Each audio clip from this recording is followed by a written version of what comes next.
اللہ تعالیٰ سے راز و نیاز کی باتیں کرنے کا.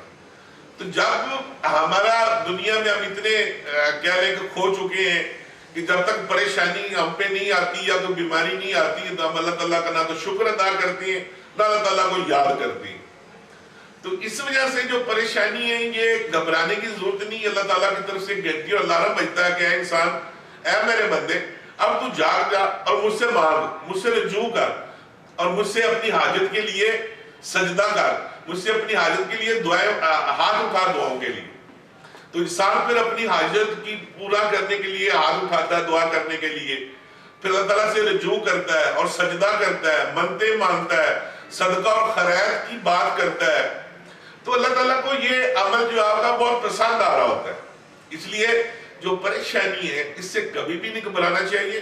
اب اس کو اس انداز میں اگر آپ سوچیں گے کہ یہ اللہ تعالیٰ کی طرف سے مجھے کوئی خوشخبری کا سبب بننے والی ہے تو یقیناً اسی سوچ کے ساتھ یہ آپ کی پریشانی جو ہے وہ ختم ہو جائے گی اور آپ جو ہے بالکل ایسے ہو جائیں گے کہ کوئی بات نہیں، اللہ تعالیٰ نے یہ دی ہے تو میرا کام ہے اللہ تعالیٰ کے حضور دعا کرنا، اللہ تعالیٰ سے رجوع کرنا، اللہ تعالیٰ کی پاک ذات کو سجدہ کرنا اور ان سے اپنے گناہوں کی اور کیوں کی معافی مانگنا. جو ہی آپ یہ عمل شروع کر دیتے ہیں وہ پریشانی ایسے جاتی ہے اور ایسے حقیقی خوشی کا سبب بنتی ہے کہ جیسے وہ لمحے آپ کے اوپر پریشانی کے آئی. تو بے چینی جو ہے میں یہ سمجھتا ہوں کہ اللہ تعالیٰ کا انسانوں کے اوپر عذاب ہے، کیونکہ آپ کے سب کچھ ہوتے ہوئے آپ کے پاس ہر چیز آپ کو اللہ تعالیٰ نے نواز دیا، بے شمار رزق بھی دے دیا، دولت بھی دے دی، کوٹھیاں بھی دے دی، بنگلے بھی دے دی، آپ کو کاریں بھی دے دی، لیکن سکون نہیں دیا.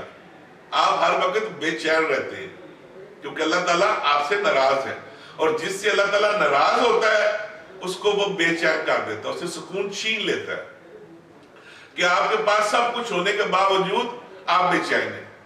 تو پریشانی کا تو حل ہے، انسان پریشانی سے تو نکل جاتا اللہ کی رحمت و کرم سے اور دعاؤں سے، لیکن جو لوگ بے چین رہتے ہیں بے چینی سے نکلنا بڑا مشکل ہے کیونکہ انسان کی سب کچھ ہونے کے باوجود وہ سکون اس کو نہیں مل رہا. تو اس کا مطلب ہے کہ اللہ تعالیٰ جو ہے وہ آپ سے ناراض ہے. تو انسان کو ان دونوں چیزوں سے چھٹکارا حاصل کرنے کے لیے اللہ تعالیٰ سے رجوع کرنا چاہیے اور ہر وقت استغفار کی تسبیح کرتے رہنا چاہیے. جب آپ اللہ تعالیٰ کی طرف رجوع کریں گے، جب آپ نیکی کی عمل کو شروع کریں گے تو اسی وقت آپ کی بے چینی ختم ہونی شروع ہو جائے گی. آپ کو وہ حقیقی خوشی میں آپ کو وہ بدل کے رکھ دے گی. تو جب بھی انسان بے چین ہوتا ہے تو وہ لوگ زیادہ بے چین رہتے ہیں جو تنہائیوں کا شکار ہوتے ہیں، جو گھر میں بیٹھ جاتے ہیں اور اپنے آپ کو وہ اعلیٰ اور افضل سمجھ لیتے ہیں کہ مجھے مخلوق خدا سے نہ بات کرنے کی ضرورت ہے نہ مجھے ان سے ملنے کی ضرورت ہے، بس ٹھیک ہے میں ہی ہوں جو سب کچھ ہوں. تو جو لوگ ایسے عمل بھی کرتے ہیں بے چینی ان کا مقدر بن جاتی ہے. تو بھائی میری ان دوستوں سے گزارش ہے کہ وہ نکلے مخلوق خدا کے لیے، مخلوق خدا سے ملے، ان کے دکھ سکھ میں شریک ہو، ان کی خوشیوں میں شریک ہو اور اس کے ساتھ ساتھ ان کی مالی معاونت اور مدد کے لیے آگے بڑھے.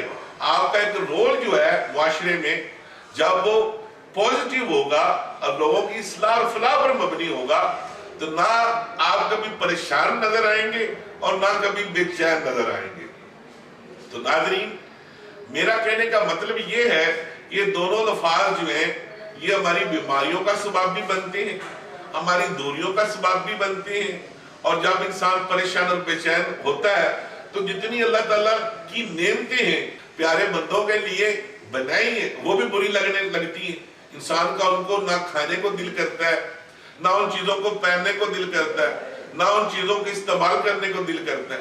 وہ اس لیے کہ اللہ تعالیٰ نے یہ آپ کو ایک پیغام دینا چاہتا ہے کہ اے انسان، یہ سب کچھ میں نے آپ کے لیے بنایا اور رکھ دیا، لیکن تو اس کو اس وقت تک استعمال نہیں کر سکتا جب تک تو مجھ سے رجوع نہیں کرے گا، جب تک تو میری رضا کو شامل نہیں کرے گا اور جب تک تو جو میں نے طریقے بتائے ہیں، جو آقا دو جہاں صلی اللہ علیہ وسلم نے طریقے بتائے ہیں، جب ان چیزوں کا استعمال تو اس طریقے سے کرے گا تو یہ آپ کے لیے سکون کا بھی سبب بنے گی چیزیں، یہ آپ کی بے چینی اور پریشانی کا خاتمے کا بھی سبب بنے گی. تو ناظرین، جب بھی آپ میں کوئی پریشانی آئے، ایسا عمل آئے تو اللہ کا شکر ادا کریں، اللہ کی رضا کو یہ سمجھے کہ وہ انسان کو اتنی ہی تکلیف دیتا ہے، اتنا ہی پریشان کرتا ہے جتنی اس میں ہمت اور توفیق ہوتی ہے. تو وہ ایک امتحان ہوتا ہے. کیونکہ میں اگر یہ بات اس طرح کہوں کہ اللہ تعالیٰ جب اپنے بندوں کو پریشان دیکھتا ہے تو وہ اللہ تعالیٰ وسیلے بھی بنا دیتا ہے. وہ کسی کے دل میں رحم ڈالتا ہے، وہ آپ کی مدد کے لیے پہنچ جاتا ہے. یہ تو کبھی نہیں ہوا کہ جب آپ پریشان ہو یا بے چین ہو تو آپ دعا کریں اللہ تعالیٰ آسمان سے اترے آپ کا مسئلہ حل کر کے چلا جائے. تو وہ کیا کرتا ہے؟ وہ وسیلے بناتا ہے کہ وہ لوگ جو آپ کو نہیں بھی جانتے ہوتے وہ آپ کی مدد کے لیے پہنچ جاتے ہیں اور آپ کی وہ مدد کر دیتے ہیں. تو یہ جو وسیلے ہیں، یہ جو وسیلے اللہ تعالیٰ بناتا ہے، اس کا بھی شکر ادا کریں. نہ کہ یہ کہیں کہ جی مجھ میں کوئی ایسی خاص چیز تھی کہ لوگ مجھ سے محبت کرتے ہیں، لوگ میری مدد کے لیے پہنچ گئے. تو ایسا ہرگز نہیں ہے. جب تک اللہ تعالیٰ انسان کے دل میں رحم نہیں ڈالتا، اس کے دل میں آپ کے لیے محبت نہیں ڈالے گا تو وہ آپ کو نہیں ملے گی. تو کبھی بھی انسان کو اس بات کا نہ تو تکبر کرنا چاہیے نہ فخر کرنا چاہیے. انسان کو یہ چاہیے کہ آپ کی جب بھی کوئی مدد کرتا ہے تو اس کا بھی شکریہ ادا کریں اور اس کا شکریہ اس انداز میں کریں کہ یہ اللہ تعالیٰ کی طرف سے ایک وسیلہ جو ہے وہ مجھے ملا ہے. ہم کیا کرتے ہیں کہ اپنے موسم کو بھول جاتے ہیں.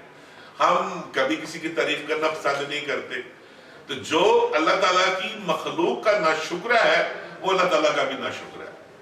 تو اللہ تعالیٰ نے ہمیشہ جب بھی آپ کی پریشانی ہوگی تو مخلوق خدا اپنے نیب کو ڈیوٹی لگائے گا. تو جب بھی آپ پہ کوئی احسان یا کوئی نیکی کرتا ہے اس کو ہمیشہ یاد رکھیں، اس کے لیے دعائیں کریں، اس کا شکر ادا کریں اللہ تعالیٰ کا بھی اور شخص کا بھی. اس سے آپ کے محبت میں، آپ کی رزق میں، آپ کی ہر چیز میں مزید ترقی ہوگی. نہ کہ یہ کہ بس ٹھیک ہے یار اس نے مجھ پہ کوئی احسان کیا.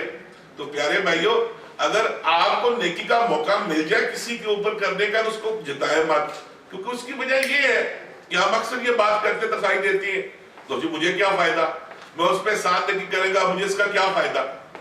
تو میں ان لوگوں سے کہتا ہوں کہ اللہ تعالیٰ نے اگر آپ کو کسی پہ احسان کرنے کی توفیق دی ہے تو اس کو احسان فراموش نہ کہیں. اس کا عمل اس کے ساتھ ہے، آپ کی نیکی آپ کا عمل آپ کے ساتھ ہے. اگر آپ نے کسی کو احسان فراموش کہہ دیا تو آپ کا نیکی کا عمل ضائع ہو گیا. جو آپ نے اللہ کی رضا کے لیے نیکی تھی اس کا ثواب ختم ہو گیا. تو ناظرین، آج کا جو موضوع تھا وہ یہ پریشانی اور بے چینی تھی.